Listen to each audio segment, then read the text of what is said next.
और कांकेर के बाद अब आपको एमपी के सतना लिए चल रहे हैं। सतना में सिस्टम की ऐसी लापरवाही सामने आई, जिसने सुना, जिसने देखा, वो हैरान रह गया। यहां थैलेसीमिया से पीड़ित 5 मासूम बच्चे इलाज के लिए खून चढ़वाने आए थे, लेकिन लौटे एचआईवी पॉजिटिव होकर।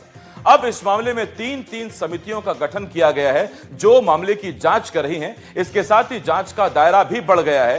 पहले आपको बताते हैं कि इस मामले में आज क्या हुआ, फिर एक रिपोर्ट आपको दिखाएंगे।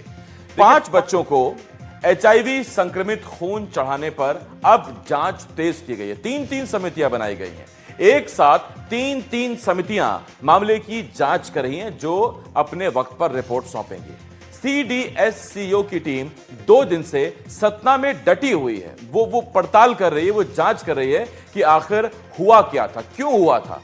टीम ने ब्लड बैंक और संबंधित विभागों में गहन जांच की है, पड़ताल की है, दस्तावेज खंगाले हैं, रिकॉर्ड चेक किए हैं। गुरुवार को राज्य स्तर की जांच टीम भी सतना पहुंच गई। जो राज्य स्तर पर जांच होनी, उसके लिए टीम पहुंच गई। स्वास्थ्य मंत्री राजेंद्र शुक्ल के निर्देश पर यह टीम पहुंची है। हमने आपको दिखाया था कि राजेंद्र शुक्ल ने कहा था कि जल्द इस पर जांच होगी और निष्पक्ष जांच होगी। Integrated counselling and testing centre में इसकी जांच हो रही है।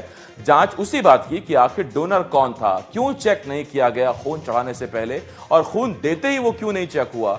आईसीटीसी सेंटर में तैनात नोडल अधिकारियों से जवाब तलब किया जा रहा है, उनसे पूछा जा रहा है, रिकॉर्ड देखे जा रहे हैं। उधर ब्लड संग्रहण, स्क्रीनिंग, भंडारण और वितरण के रिकॉर्ड भी खंगाले गए हैं, ताकि लापरवाही कहां हुई इसका खुलासा हो सके, इसका पता चल सके।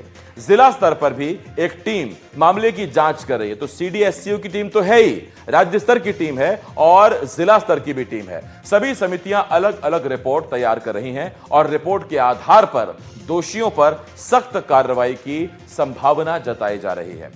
थैलेसीमिया के बच्चों को एचआईवी संक्रमित ब्लड चढ़ा दिया गया था। आप सोचिए, ये वो बीमारी है जिसका एक ही इलाज है, या तो आप बोन मैरो ट्रांसप्लांट करें या फिर आप बच्चों को खून चढ़ाएं। लगातार उनका खून बदलना पड़ता है। लेकिन सोचिए कि वो बच्चे जो थैलेसीमिया से पहले ही पीड़ित हैं, उन्हें एचआईवी संक्रमित बना दिया गया।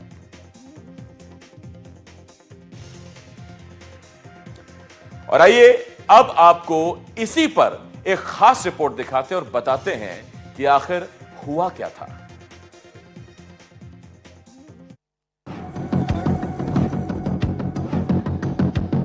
अरे कोई डोनर मोनर नहीं, सिर्फ आपको खाली बाटल ला के देगा खून की। ना आपको डोनर देना, ना आपको कुछ देना, आपको कुछ नहीं करना, आपको तो खाली पैसे देना है और ब्लड लेना है।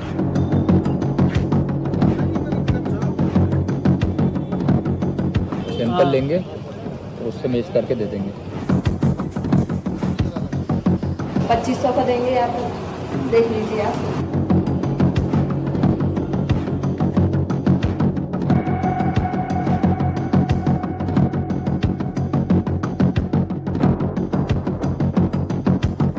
काश सरकार ने एनडीटीवी के खुलासे का संज्ञान लिया होता। काश महीनों पहले हमारे खुलासे को उसने देखा होता कि कैसे मध्य प्रदेश की राजधानी तक में वो खून जो जिंदगी बचाता है बोतलों में बिक रहा है। न रिश्ता पूछा न धर्म। जब एनडीटीवी की तहकीकात में खुला था लाल खून का सबसे काला कारोबार, ऑपरेशन ब्लड। हालात ये हैं कि थैलेसीमिया पीड़ित बच्चों को एचआईवी संक्रमित खून चढ़ाए जाने के मामले में अब जिला प्रशासन खुद स्टिंग ऑपरेशन कर रहा है। सरकारी अस्पताल से खून के दलालों को पकड़ रहा है। नोट जो है उनकी तफसील में बता दे रहा हूँ। कुल मिला के 800 के मेरे पास 4,500 रुपये हैं। 4,500 रुपये में हम लोग कार्रवाई करने वाले हैं। उधर सतना में थैलेसीमिया पीड़ित बच्चों के एचआईवी संक्रमित होने के मामले में जिला स्तरीय जांच पूरी हो चुकी है। रिपोर्ट का सबसे बड़ा हासिल, बच्चों तक एचआईवी किसी न किसी डोनर के ब्लड से पहुंचा। इस जांच टीम में शामिल थे शिशु रोग विशेषज्ञ doctor Sandeep Dwivedi, pathologist doctor Devendra Patel और सहायक प्रबंधक डॉक्टर धीरेन्द्र वर्मा। लेकिन सबसे अहम बात, डॉक्टर देवेंद्र पटेल खुद ब्लड बैंक प्रभारी हैं, यानी जिस सिस्टम की जांच हो रही है उसके जिम्मेदार खुद जांच टीम का हिस्सा। हालांकि अब ये मामला सिर्फ सतना का नहीं रहा। 3 स्तरों पर जांच हो रही है। जिला स्तरीय टीम, राज्य स्तरीय 6 सदस्यीय टीम, केंद्र सरकार की सीडीएससीओ की टीम। मामले में एक और चौंकाने वाला खुलासा, करीब 9 महीने पहले ही 5 बच्चे एचआईवी पॉजिटिव पाए गए थे, लेकिन इसकी जानकारी अस्पताल या जिला प्रशासन को नहीं थी। 20 मार्च 2025 सबसे पहले 15 साल की थैलेसीमिया पीड़ित बच्ची HIV पॉजिटिव मिली। 26 से 28 मार्च के बीच 9 साल के 2 बच्चे संक्रमित मिले। 3 अप्रैल को पता चला चौथा बच्चा भी HIV पॉजिटिव है। 1 अप्रैल को यह भी पता लगा था कि 3 साल की बच्ची HIV पॉजिटिव है। हालांकि उसके माता पिता भी पहले से संक्रमित हैं, इसलिए फिलहाल इसे अलग मामला माना जा रहा है।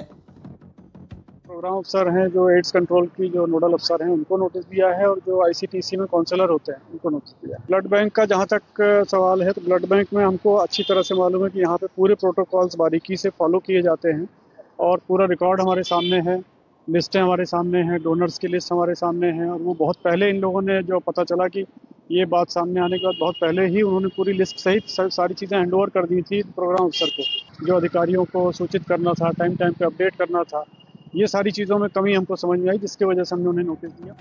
जांच की आंच ब्लड बैंक की कंपोनेंट प्रक्रिया तक पहुंच गई है। 2009 से जिला अस्पताल में होल ब्लड से पैक्सेल, प्लाज्मा और प्लेटलेट्स अलग किए जाते हैं। थैलेसीमिया मरीजों को पैक्सेल दिया जाता है। इन बच्चों के लिए 200 डोनरों के ब्लड से पैक्सेल बना था, यानी बच्चे करीब 200 डोनरों के संपर्क में आए। 3 ब्लड बैंक से ब्लड लिया गया। इन बच्चों को 189 यूनिट ब्लड ट्रांसफ्यूजन हो चुका है। सूत्रों के मुताबिक प्लाज्मा एक अनुबंधित एजेंसी खरीदती है, जिसकी 3 लेयर टेस्टिंग होती है, यानी अगर प्लाज्मा संक्रमित होता तो अस्पताल को फौरन पता लग जाता। लेकिन प्लेटलेट्स का इस्तेमाल स्थानीय स्तर पर होता है। ऐसे में इस बात की भी जांच की जा रही है कि कहीं प्लेटलेट्स की वजह से तो संक्रमण नहीं फैला। HIV से पीड़ित थे, वो बात आई है। और बाकी जो 3 हैं उनका ट्रांसफ्यूजन कहाँ कहाँ हुआ उसके रिकॉर्ड कलेक्ट किए जा रहे हैं, कि क्योंकि उसको जब महीने में 2 बार ट्रांसफ्यूजन करना है तो वो एक ही सेंटर से ट्रांसफ्यूजन नहीं होता है।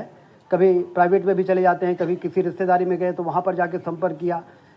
ये ब्लड बैंक में जो ब्लड अवेलेबल रहता है उस अवेलेबल बैंक से या कोई डोनर को ले जाके और वो लोग अपना ट्रांसफ्यूजन कराते हैं। और उनकी परिस्थितियों को देख के ट्रांसफ्यूजन जिस सेंटर में भी जाते हैं लोग इसलिए करते हैं क्योंकि वो ट्रांसफ्यूजन के अलावा उनका कोई इलाज भी नहीं है, या तो बोन मैरो ट्रांसप्लांट करें या ट्रांसफ्यूजन करें। तो बहुत ही जल्दी हम लोग वहाँ पर पहुँचेंगे कि किस ब्लड बैंक से या किस डोनर से इस प्रकार की परिस्थितियां पैदा हुई हैं। ये कोई एक्सीडेंट नहीं है, ये क्रिमिनल नेग्लिजेंस में आता है, और इसलिए हमने ये मांग करी है कि जो वहां पर जिला प्रशासनिक अधिकारी, जो जिला स्वास्थ्य अधिकारी है, उसका निष्कासन होना चाहिए। जो ब्लड बैंक ऑफिसर है उसका निष्कासन होना चाहिए। उनको पूरा देख रेख और इलाज का खर्चा सरकार को उठाना चाहिए। उनके परिवारों का पालन पोषण की जवाबदारी सरकार को लेना चाहिए। और इसके साथ साथ पूरे जितनी भी ब्लड बैंक है हमारे प्रदेश में, उन सबका एक साथ ऑडिट होना चाहिए। पहले छिंदवाड़ा में भी हुआ, उसके बाद आपका इंदौर में भी चूहा कांड हुआ। तो जब क्या प्रदेश के बच्चे मरते रहेंगे? तो हकीकत यह है कि जब सरकार सोती है तब बच्चे मरते हैं, और ये सरकार पूरी तरह से सो रही है। मध्य प्रदेश में HIV वैसे भी एक बड़ा खतरा है, क्योंकि राज्य में 70,000 से ज्यादा मरीज हैं। एडल्ट प्रिवेलेंस रेट है 0.10%। इंजेक्टिंग ड्रग यूजर्स के जरिए 4.20%। 7 जिले हाई रिस्क जोन में आते हैं। इलाज के लिए खून और खून के बदले में बीमारी। सवाल ये नहीं है कि कितनी टीमें जांच करेंगी, सवाल ये है कि क्या छिंदवाड़ा कफ सिरफ की मौतों के बाद यहाँ भी अब कम से कम जिम्मेदारी तय होगी, या फिर इन बच्चों की मौत की फाइल भी लाल फीताशाही में गुम हो जाएगी। सतना से अपने सहयोगी ज्ञान शुक्ला और भोपाल से कैमरा पर्सन रिजवान खान के साथ अनुराग द्वारी, NDTV।